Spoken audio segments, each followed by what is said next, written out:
Welcome to Next in Tech, an S&P Global Market Intelligence podcast where the world of emerging tech lives. I'm your host, Eric Hanselman, Chief Analyst for Industry and Company Data at S&P Global Market Intelligence. And today we're going to be picking back up a conversation we've had around ethical AI use, talking today about how you really put together an approach towards getting ethical data into modeling capabilities and really what the challenges are in terms of looking at a data set that can be truly representative when we start thinking about AI. And as part of that conversation, rejoining me to talk about all of this are Emily Jasper, Director in the Data Research Teams, and Abby Simmons, Cybersecurity Incident Response Lead for EMEA. Welcome back to the podcast to you both. Thank you so much for having me again. Yeah, thanks for having us back. Hopefully we can do a bit more of a deep dive into the ethics of AI.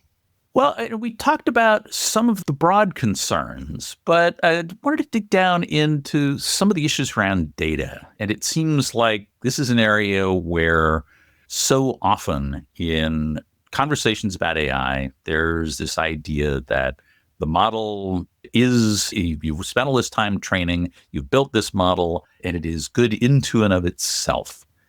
But of course, when we think about what goes into this, the data is really the lifeblood of the model, and yet so often so little thought gets put behind it. We talk about scraping, the internet for everything that's out there. When we start thinking about getting to model building ideas, we've got to really think a little differently about the data that's actually being fed for training for all this. But those are things that the two of you have been looking at. Yeah, absolutely. To kick things off, for anybody who hasn't obviously tuned into the previous episode, we discussed it. We're talking about AI in terms of GPT models here, so your chat GPTs.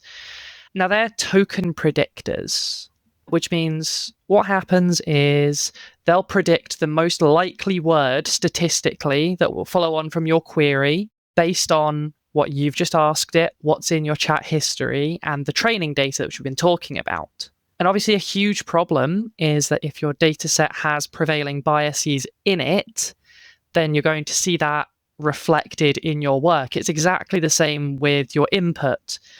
And while obviously everyone talks about making sure that you are prompt engineering correctly, your inputs are as good as they can be in these situations to return good results, I think it's probably time to turn the lens towards what we can do with these data sets and how we can improve the underlying data that we work with.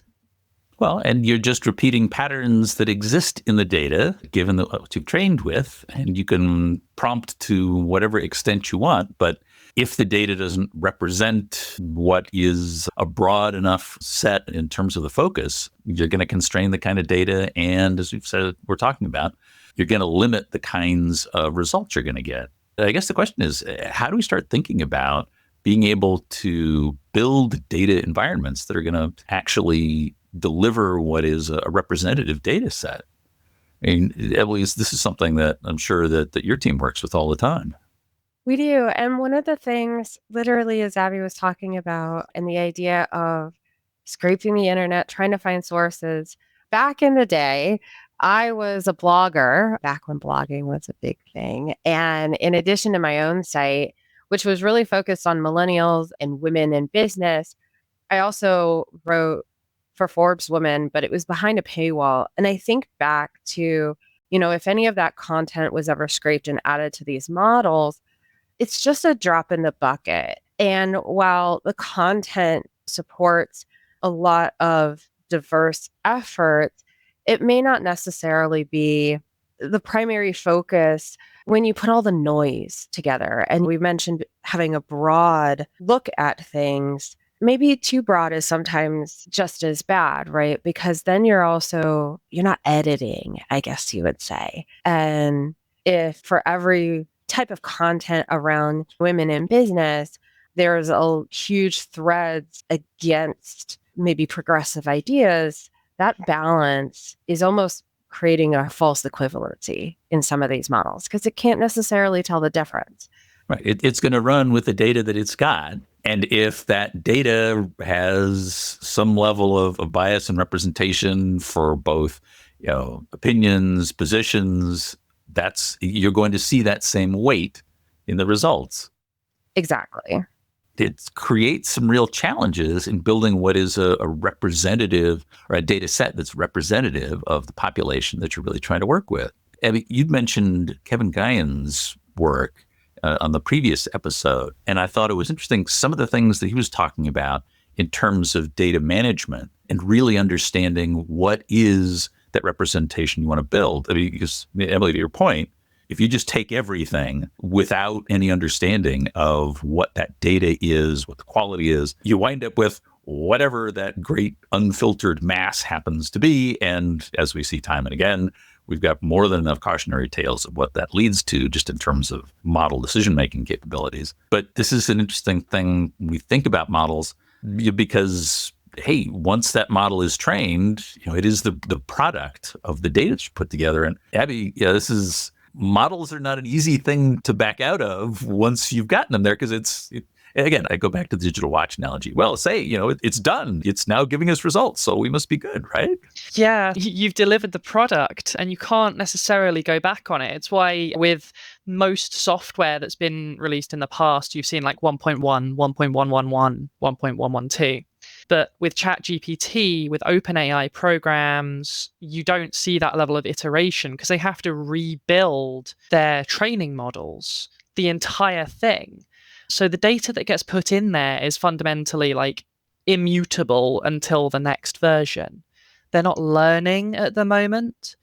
And from a liability perspective, when you buy that model in, there is a certain degree of responsibility you have to take on as an organization, and even obviously ethically and professionally here. Is this model fit for purpose? Is this model actually, at the point in time we're using it, or with the data that's being brought in, is it so unscrupulous? Is it such a wide net that it's no longer giving us value? I mean, models don't understand because, as we've discussed, they're token predictors. So they don't have a capacity to make value judgments on what's inside them. It doesn't matter how much you tell ChatGPT to learn, it's not fundamentally capable of doing that in a long term. You can get it to refine its results slightly, but at the end of the day, all it's really capable of doing is reflecting your wants and your desires for the data it already has inside. I mean, in terms of being better for business, I think it would be really nice if we moved on from the current model into a future where training data is no longer immutable, where things can be added, where things can be removed. That's where we start to be able to rapidly iterate on models of artificial intelligence in the future. But that's a future state. So we don't yet have the technology that can actually rework the training structures or the trained structures, all the parametric values that are inside that. And that's probably a ways out, right? It depends on where we go in the future. I know there's lots and lots of investment that's coming in from just about everywhere to improve models. I think it would be nice if we saw that money funneled towards that ability to change this. And it's not just because it would help combat biases. It would help stop less scrupulous articles being bumped up to the top and given more value in training data sets. It's also really good for business because it means that your product can adapt rapidly with changing environments, with emerging facts, with emerging information, without having to do it piecemeal in these temporary ephemeral solutions where you're giving it, say, a few gigabytes of data to work on for a few queries, and then that's that. You can have a more long-term learning model. But in the meantime, I think the main solutions we have are human training and having a set of default safeguards in place. And I'd like to see kind of where we move from there in the interim to bridge the gap between those two states. It seems like a big challenge is actually figuring out how do you manage data quality with when you're looking to build what is a really representative population. And it seems that the issue is, right now we've got a set of data quality metrics and measurement tools that are focused on some of the fundamental statistical aspects of it, but that not often enough do we actually take a look at what the population is that's delivering that data And Emily, it gets back to your point. If we if we don't have an understanding about how to address and filter and manage that data set and ensure that it's built with sufficiently broad representation, we face some significant challenges in actually being able to understand what the data is we're working with. Yeah, we grappled with this when we wrote last year's LGBTQ plus research using NLP. That's a little bit more of thinking about something with a laser as opposed to like a blunt instrument. And we still had to take into account context. As Abby mentioned, time is an element in all of this. And we were taking data for more than 10 years. Well, the LGBTQ plus community has dramatically changed. Even words and phrases have changed dramatically in the last 3 months. And so while the authority of the transcripts that we used were executives, CEOs, key speakers at businesses, so one would assume that the data is, quote, safe to pull from, you still had to add context for how things changed and how executives spoke about this in 2014 compared to 2024, and sentiment was a component of that. We also had to be really mindful that we didn't want to exclude something just because terminology changed, or we wanted to acknowledge the fact that something may have had more negative connotation or could have even been considered hate speech, but at the time it was the regular course of language. And we had to be very diligent about taking a look and kind of filtering and being really focused on that to pull that out. That went through going through 40,000 lines of sentences. And this was just for one piece. So that's where, when you think about all the work that went into that for one paper, one model, these large ChatGPT models, you're like, then who is that authority? Who's taking that time? And it's really scary to know that it could be anything that has no context. Yeah, it's that difficulty is in ensuring that the data you're pulling from, and we get back to that question of what are your sources? Where do you identify how you're sourcing data and how you can pull together and actually understand what the character is of what you're working with? And I don't. Maybe we're getting to the point where we need models to help us understand the nature of the models. I don't know. I mean, are there pieces of that we can cover? Because again, we get into the human in the loop being the limiting factor, but we need to be able to get to a point at which there can be, some ability to scale with this, and that seems a little fairly complicated, yes, I guess, in terms of how you approach absolutely. So human in the loop, we've said that there are limitations to human in the loop. You can get a panel of experts for every single issue in every single area, whether we're talking about risk, and then you split it down into the 17 silos: cyber risk, physical risk, so on and so forth. And then you can have it in terms of social issues as well. But that's a lot of resources that we just don't have for the rate of growth that we expect. So we can't necessarily rely on humans to do all of this work, obviously. What we do need is some kind of development into systems. Now, that doesn't necessarily mean software, but oftentimes it will be. But you're going to need systems and automation tools that address the human shortcomings and move AI from an object that you can grab to use, so like the hammer, into more of a integrated tool set. Because right now a GPT model is one tool in your toolbox. It's not got enough going for it to understand context, to be able to critically evaluate a source, to be able to go in and do all of that hard work of data categorization and tagging. There's some really good automation work that's been done. I mean, even before the current sprig of AI popping up, I think some of the original work that was done by IBM even, you can go all the way back to that and you can see the fundamentals taking root. But yeah, it would be really nice if we started to move in and invest in these systems and not just rely on individual humans or small human teams to take on all of this responsibility and churn through so that the next model will be okay and the next model will be acceptable. Well, it sounds like a big piece of that is also understanding what the nature of the data collection process is and how you actually build data sets. And Emily, as you were saying, with language change being such a dynamic piece of any community, we then have to look at the evolution of language, how that gets managed. I mean, where I thought one of the interesting examples about that I was pointing out was in a data set in which you're not eliciting non-binary pronouns, that you've now got a data set that you basically can't fix because the fundamental data is not there.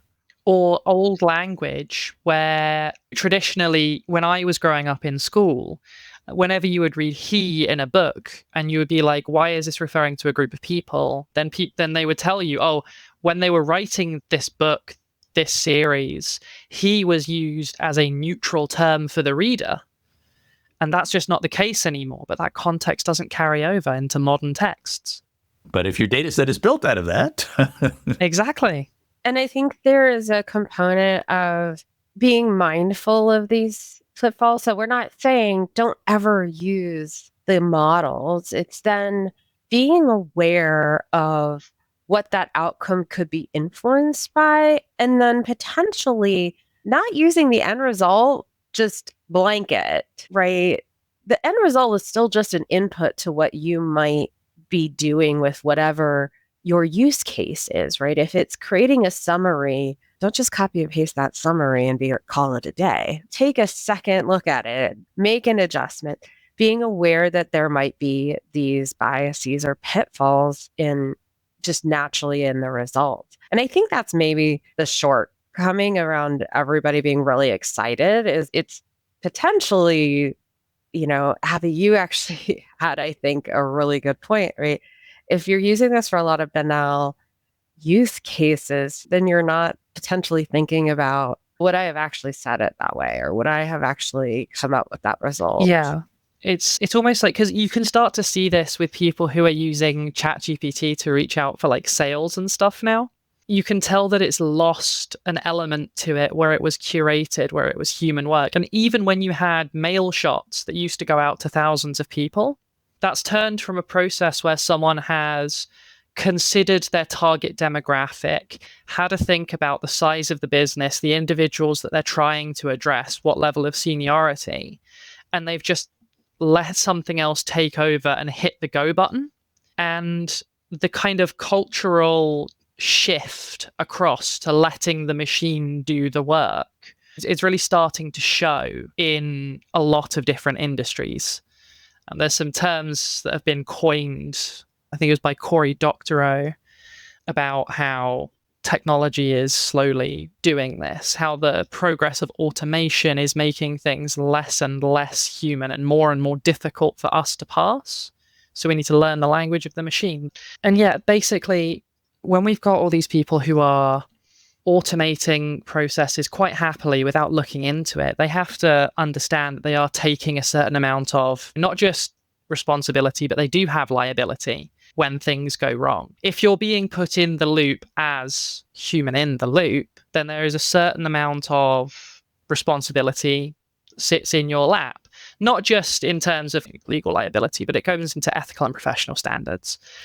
When I release a sales pitch to 100 people, and they all know that it has been generated by AI and it's taken me 0.3 seconds and I haven't tailored it and I haven't done the work to make sure that I'm aiming this correctly and it reads like a real person wrote it, then I find that the results are going to be much worse for me. And I'm going to have like a breakdown in trust with the people who I'm talking to, because they now think that I'm not interacting with them. I'm making something else do that job for me. So I think it's very important that AI gets treated while we are in the system that we are in without extra machine learning, without extra tools and without extra processes that protect that. We're in a very vulnerable position where you can't just let the machine take over. And we do need to make sure that we hold accountability for the data that we're using, the outputs that we are generating before feeding that through into other people and other processes. Because the challenge is exactly what you'd pointed out in the previous episode as we were starting this conversation, which is that if you risk alienating, or at least at best disconnecting with those communities you're trying to reach, if you come across as inauthentic, if this is clearly something that doesn't understand the fundamentals of the community which you're speaking. And again, the whole point of all of this is to better engage your customers, communities, whatever that end audience happens to be. And that creates a pretty significant risk. Yeah, absolutely. I've noticed this with loads of things that have come through now. A lot of, I don't want to call it LinkedIn spam, because it is people who are reaching out for all sorts of different reasons. But you even have people who are trying to professionally connect with ChatGPT written messages. And ChatGPT has a very specific prose. Like most models, they're all trained in a certain way, so they're going to have similar and repeatable outputs. Humans are very good at recognizing those differences. So it's a big risk when these things get generated to just throw it out into the world. Often what we do whenever we're using it on our teams, for anyone who I know who's got ChatGPT running or who is running our own models, you take the input and you use it as a jumping off point, you use it as inspiration, because you don't inherently trust what you can't see, and we can't see that data. And the difficulty you run into is that approach. I guess more basically, it's that challenge in that in the past, the application and its crafting was really the focus. Now that shifting really has to think about the data that fed it. And we talk about model quality as the quality that's inherent in the model itself. But yet, so much of that, what gets delivered, I'm going to go grab something off Hugging Face, is what the data was that happened to be built upon. And unless we have an understanding about what actually trained that model, we have a responsibility, to your point, to treat it as such, that it is not fully trustable and that it does need to be managed, vetted, edited to ensure that you really are getting something that is going to actually be fit for purpose when you actually deliver that result. And there's opportunity. I think back to Charlie and the Chocolate Factory and the idea that his father had been the toothpaste tube top screwer unner, and then they automated the process. And then he eventually turned into the mechanic to repair the automated process of screwing the tops from the toothpaste. I think that's going to be where anybody who's looking at these models, who's using it, in addition to where is the data coming from, and we may be automating things, we still have a huge opportunity, but then it's a commitment we have to make to repair the automated process and continue to refine it. And I think that includes the data itself. Oh, because that now is that fundamental piece, and it does require that shift in thinking to ensure that you're actually managing the data that is training the model and helping to understand what that means in terms of what that model output is. So a lot of work to be able to manage that effectively, but hopefully one that again, it's getting to these levels of abstraction in terms of thinking about it that we do so often in terms of shifts in technology, of understanding however powerful that abstraction may be, that also comes with that abstracting risk of hiding some of the challenges that sit beneath it. So, yeah. To bring this back to contemporary goings on, this is very recent at time of recording. Obviously, we've had the release of other GPT models into the market recently. China has released a new model that claims to be, and we'll see what the numbers are, much higher resource efficiency for similar outputs. And it's got the industry as a whole rethinking their approach. So I am hopeful that this shock is making people rethink how things go. You can even read what people like Sam Altman have written about the changing nature of how AI is affecting the community and how that reflects on what the model needs to do and how the model needs to change, as well as how we now need to start treating this new reality where these models are being used and how they are being used. I mean, he talks about rewriting social contracts. I don't think we'd be quite as bold to even attempt at this industry level. But honestly, there's a lot of work and a lot of discussions that are now being held about how we can increase the quality of this data and how we can improve our understanding of the role that it plays in society. As it reaches greater and greater levels of integration with society, as it starts to pick up more of the levels of interaction, of course, behooves us to be all the more vigilant in terms of ensuring that what we're actually implementing is going to give us the results that we intend for the communities that we're looking to serve. That's more of a challenge. Well, this has been a great conversation and clearly much more to go. But thank you both for being back and at least hopefully helping to open some eyes a little bit in terms of some of the challenges that we face in moving this forward. Thank you so much. Yeah, thanks for having me. Well, thank you both for being back. Unfortunately, we are at time for this episode. And that is it for this round of Next in Tech. Thanks to our audience for staying with us. And thanks to our production team, including Sophie Carr, Franmi Adeoshan, and Kira Smith on the marketing and events teams, and our agency partner, the 199. I hope you'll join us for our next episode, where we're going to be talking about aspects of agentic AI and its impact on the markets. Some comments about the potential overwhelming nature of agentic and what it's going to do to SaaS applications. But I hope you'll join us then, because there is always something next in tech.